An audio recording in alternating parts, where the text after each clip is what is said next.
Welcome back again. I did not expect at this point to be doing a second video today, but there's just been so much in terms of injuries and the like that are certainly going to make the lineup creation process tonight more difficult, for lack of better terms, than it has been for the past several nights. What we know already is we know that Greg Pop, as predicted in my article last night, I write my articles at night, put them out at night, and then several times throughout the day.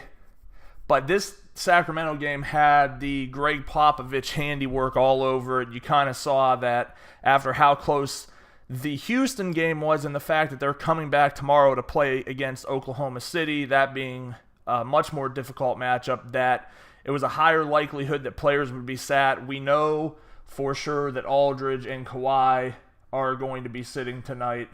So I think that opens up some really interesting situations.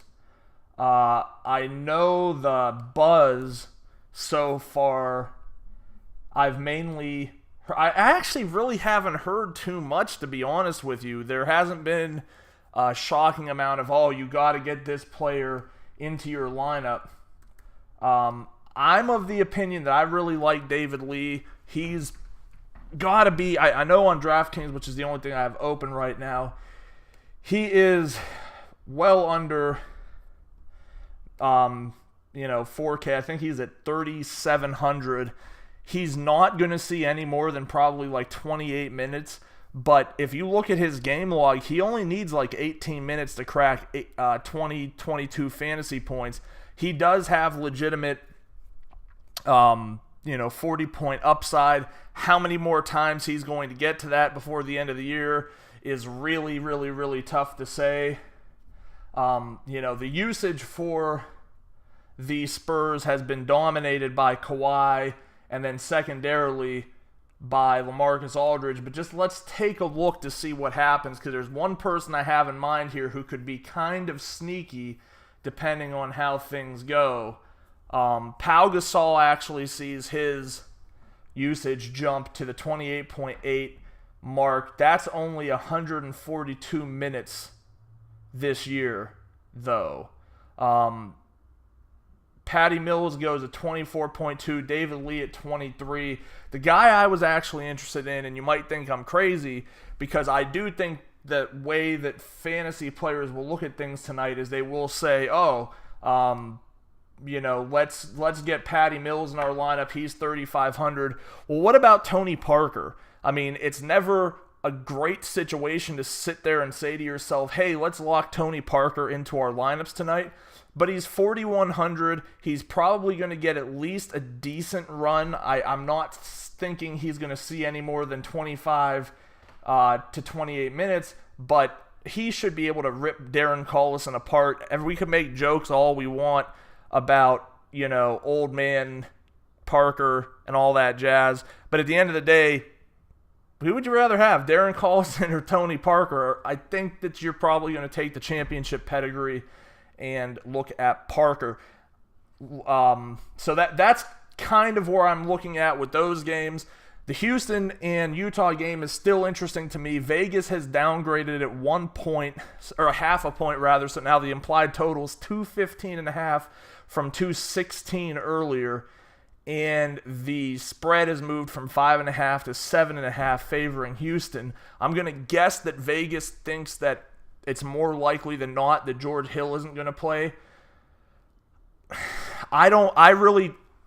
I'm flustered because I really want to play Rudy Gobert. I really want to play some Rodney Hood. But you almost look at this and say it has all of the makings of a blowout. I think if your risk tolerance is high enough, though, both of those guys are priced well enough that, it could be worth the risk. If there's some big tournaments out there tonight, I don't blame you if you want to throw one of those guys out there to try to catch magic. I really don't. I think that there are still good options.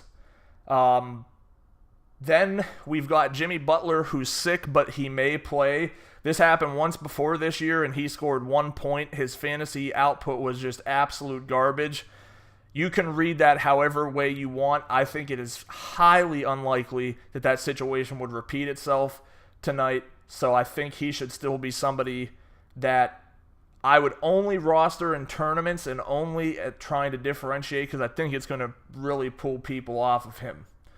One play that I really is site specific to me, and I'm really curious as to why I haven't heard more talk about him in the industry today. And admittedly, I've not been sitting around and reading copious articles, but DeMar DeRozan at 8,700 going on the road to New Orleans, to me, that sets up as a really nice tournament play tonight. I don't think that there's going to be a ton of ownership on him for whatever reason. Maybe I'm just crazy, but his price has dropped considerably since the last time he came out and put up a dud. But if you look through his box scores, I mean, I'm all day going to pay 8,700 for the chance at 50-plus fantasy points. He's a guy I'm kind of moving more in on. I mentioned earlier Steph Curry, Isaiah Thomas as guys. Actually, I mentioned that in my email write-up, that those were guys that I was starting to look at in some of my tournament lineups. And then in my cash games, I'm really, really heavily looking at Danilo Gallinari. He's been extremely consistent. Jokic is either doubtful or questionable. He was doubtful and slightly upgraded to questionable. Doesn't sound like he's going to play. Even if he does, Gallo has been extraordinarily consistent over like the last 7 or 8 games. I think there's some tournament upside here, because I think that the most likely scenario will be gravitation towards 3 players on Denver. It'll be Wilson Chandler, because he chucked up so many shots in the previous game.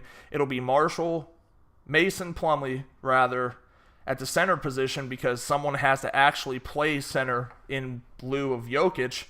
And then it would be Gary Harris. So I think that Gallinari can kind of get lost in the shuffle tonight, especially when you're talking about a small forward position on DraftKings with eligibility of guys like Giannis, Paul George, Gordon Hayward, Carmelo, Wiggins, Batum, Middleton. There's just a lot of guys. Obviously, it's an 11-game slate, but there's a lot of options that are actually playable options tonight. So I think he could see a little less ownership than maybe he might have on a 7 or 8 game slate, making him a good target. That's it for right now. I think that more or less encompasses everything that's out to this point. I don't think that I'm going to have any time between now and lineup lock to do another video if, God forbid, something were to happen and there was another injury. I am going to be tinkering with my lineup, so make sure that you subscribe to this video. Otherwise, we will see you tomorrow with our next set of NBA DFS picks.